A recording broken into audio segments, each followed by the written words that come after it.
Hello everybody, it's Monday, July the 5th.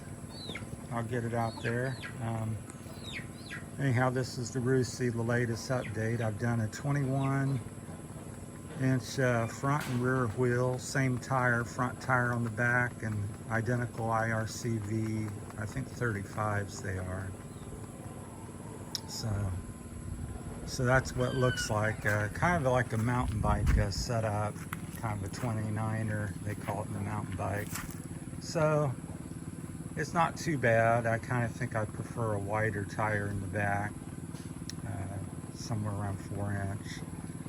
And then when they dished it, they didn't really dish it, so you can see it sets off to the right side about an inch and a quarter. So that's not good. So I'm riding dog leg down the road. You can kind of see the fender. It doesn't line up with the seat as well, so they have to redo that if pull it more to the left, about a half inch, inch and a little over a half inch. So, but that's what that looks like. So again, that's a 275 IRCV 35. Chain's a little tight. I'm gonna loosen that up today. So I went from I've tried a 18, a 21, 2.75, a 410. I went back to 42 rear sprocket. It comes stock with a 43. Just thought I had a 47 on there, and it was probably really good for like racing, road racing, or supermoto or enduro. But it kind of revved out. You know, you couldn't really go that fast or smooth. It was always kind of hitting off the rev limiter. But the 42, and then I was up in 4th and 5th gear all the time with a 47. So yeah, I could take off in 3rd and 4th on flat ground. So even though it was very performance oriented, it was kind of limiting. I mean, 1st and 2nd was just useless unless I was like trials riding or something. So this seems to be a lot more usable. It's almost like a 6-speed where you're in 3rd and 4th mostly, and then 5th for you know, more high speed or just chugging along the highway. So I think I like it better. And this motor is like surprisingly torquey for a 200. It's got some sort of what is that? Counterbalancer, not counterbalancer, but flywheel weight mechanism. And I think they all do have something, but this one's just really torquey. It's very difficult to stall for a little 200. So you don't have any problem with going with lower gearing, in other words. So I can pretty much climb anything in the Philippines with this, as far as you know, gearing and torque. Now I may, if it's really steep and long, I might run out of power, because it's probably a 16 horsepower machine. So, but it is quite torquey.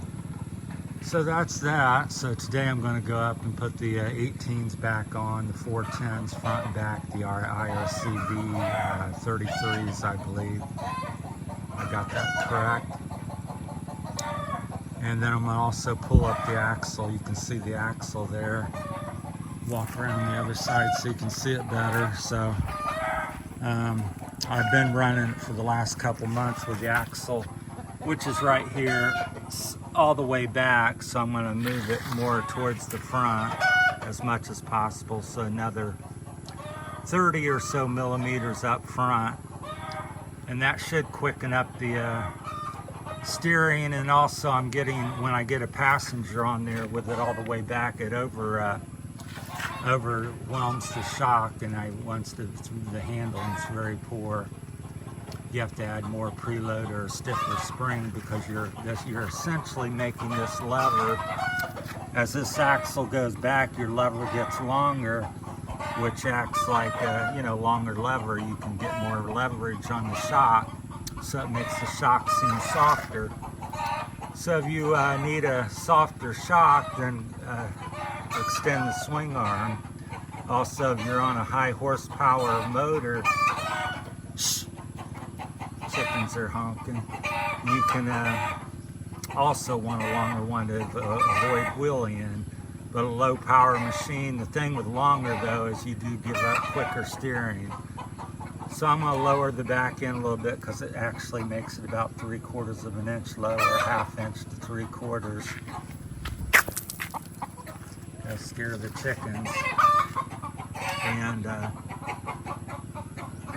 it makes the rear end a little stiffer because you're not getting as much leverage on the actual swing arm itself.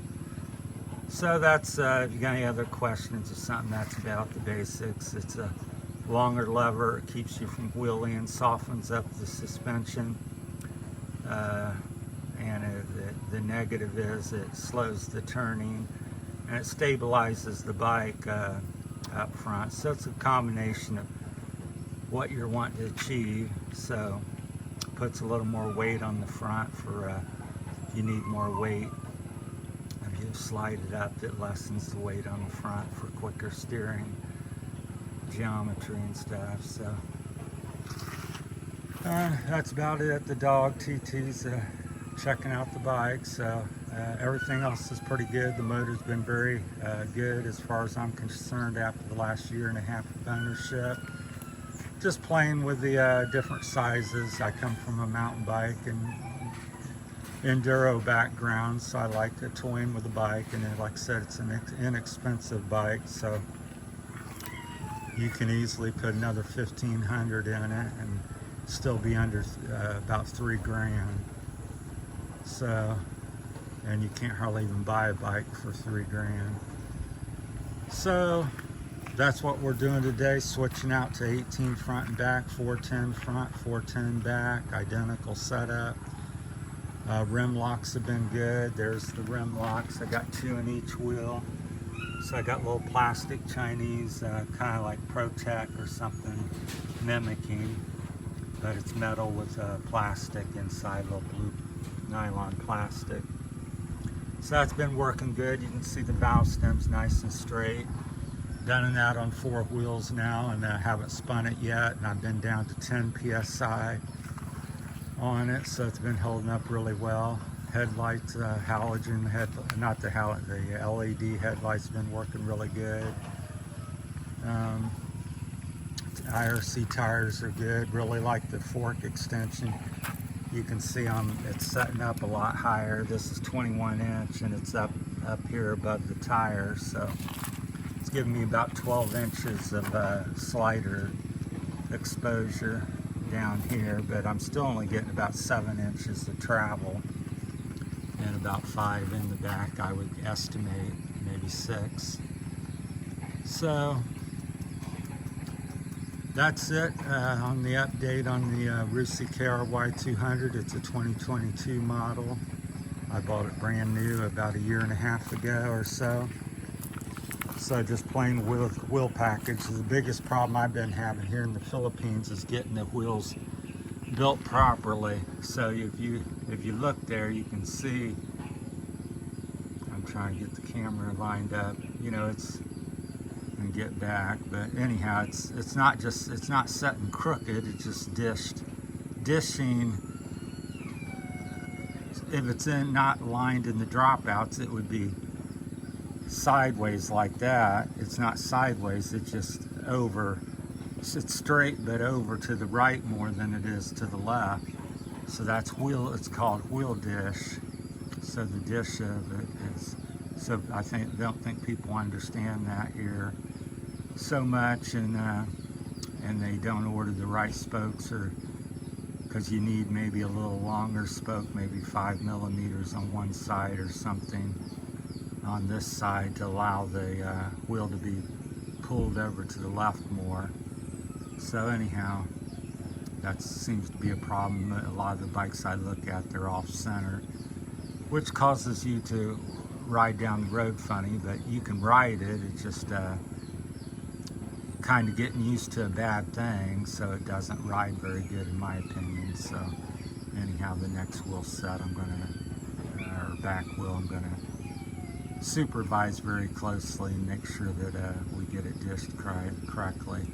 I had to redish every wheel on the bike when it was brand new to the 2 new wheels I got built up. I had to redo the front, and so the front's pretty much perfect. It's within a millimeter. This is what the 3rd wheel, because it came with 16/18, so this is the 3rd combination I've had on the front, and 3 on the back. So I went from 16/18 to 21/18 to 18/18 to 21/21, so maybe that's 4.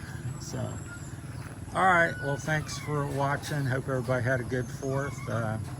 It may still be the 4th midnight or something in America, so hope everybody had a good one, and we'll be posting that video here shortly as well. So thanks for watching, everyone. That's the latest update. Going back to do the move the drop up out, the axle up, shorten the swing arm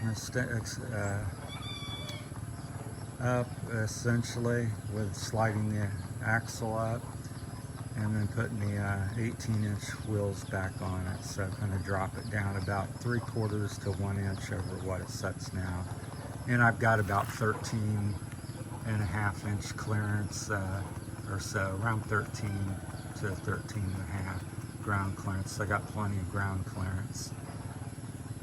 So any questions? I know I always leave stuff off and stumble around. Just let me know. All right, thanks for watching.